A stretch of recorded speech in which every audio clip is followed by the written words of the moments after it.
Hi, I'm Sage Eric of Sage Enchantments. Let's do a tarot reading for you for today, okay? Balasahin lang natin yung card.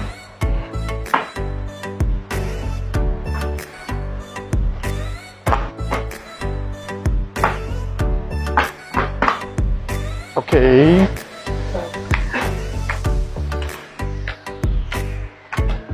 Oh, ito na. Uy, number 1. Abundance. O, di ba swerte? Abundance. May parating na abundance sa'yo. Ano kaya ang abundance? Abundance sa pera, sa pag-ibig, sa pagkain, sa pagmamahal. Maraming klaseng abundance. Okay? So later malalaman natin. Pangalawa, fighting. You might engage into fighting. Kaya hinahon lang. Huminahon, fighting. Okay. Card number 3. Ay, okay to clinging the past. Ayan. Iniisip mo yung mga nakaraan, stop muna. Okay? Kasi syempre, yung mga nakaraan na hindi naman natin na kayang balikan yan. So, stop muna tayo and pause. Pause for a while. Okay? Pause. Ayan, next. Uy, third card. Projections. Ibig sabihin nito, dahil ang kadikit nito kasi it could be negative side. Oo. Kasi clinging the past with the projection, syempre, kailangan magkaroon ng projection. What will happen to me next? Ano yung dapat kong planuhin? To improve, saka ma-resolve yung mga past na nangyari sa akin na medyo naging hindi maganda. Oo, kasi dapat ang projection mo ngayon that you are proud to yourself, that you are earning well, that you are loved, mga ganun. Oo, yung projection natin. Kasi dapat lagi tayong positive. Pang-ilan mo to? Pang fifth card. Okay. This is conditioning Alam mo yung conditioning, ibig sabihin lang nito, kagaya nito, siya lang ang kulay orange. But you condition yourself that ako, ikaw, pareho lang tayo, alam ko yung ginagawa mo, alam ko yung ginagawa ko, na nasa tama man o nasa mali, at kailangan ko umaksyon. Ayan. Kasi syempre, you're not alone, but you feel alone. Yun yung sinasabi niya Kumbaga dito sa mga lumabas sa cards mo, that you're projecting that you are lonely. Pero hindi totoo yan. Marami naman silang white po. Magkaiba nga lang siguro kayo na attitude or pananaw sa buhay. Pero at least, meron still na kasama ka pa rin. Hindi ka pa rin nag-iisa. So don't feel, condition or sumusunod ka lang sa mga norms. Ako, ayoko din ng masyadong ganun.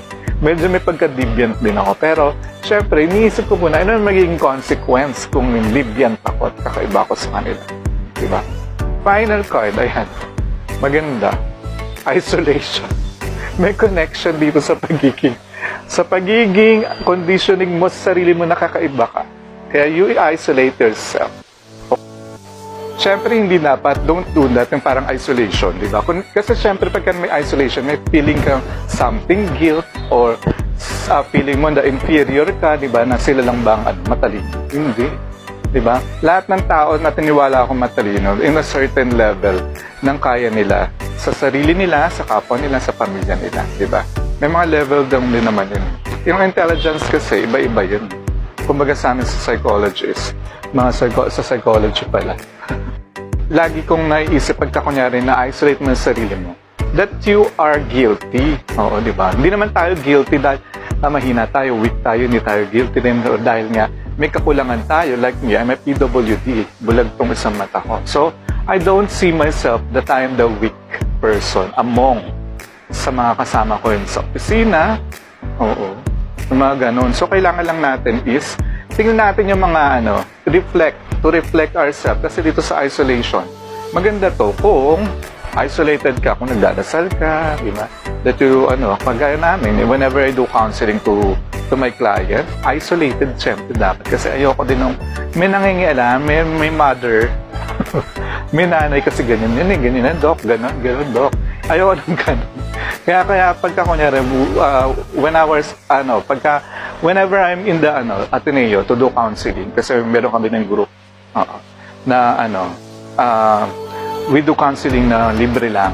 So, pagka nandun ako, ayoko may kasama. Pinalalawas ko talaga sa counseling area. It's just a cubicle lang kasi. Hindi naman siya room na pwede na kami dalawa lang. So, to wrap up this, unang-unang banat sa iyo is abundance. So, maswerteng, ngayon Kahit retrograde, maswerte, maganda. Pero itong mga kailangan mo lang na paghandaan. About the fighting, oo, kasi useless eh. Saka waste of time if you nakikipag-away tayo, nakikipagsagutan tayo. So, I suggest, di ba, tama din naman yung isolation minsan na medyo, teka lang, ganyan lang tayo. Doon lang tayo sa isang sulok. Oo, i-condition din natin yung katawan natin, condition or yung pag-iisip natin, na lagi tayo nasa gitna. Oo, wag tayong magmamataas or something na sabat tayo ng sabat, di naman natin alam, di naman nakakabwisit yun. So, lalo pang nagkakaroon ng fighting. Oo. Saka yung pagka mo, di ba? Clinging the past. Oo, clinging the past. Ayan. Yung mga problema na nakaraan, nakalipas na resolve na, wag nang ulitin. Matuto na dun sa learning na natutunan. And then, ayan. Projection. So, yun ang maganda yung projection mo sa sarili mo next naman. Para tuloy-tuloy ang abundance. Okay? Please follow me at Sage Enchantment. Salamat po.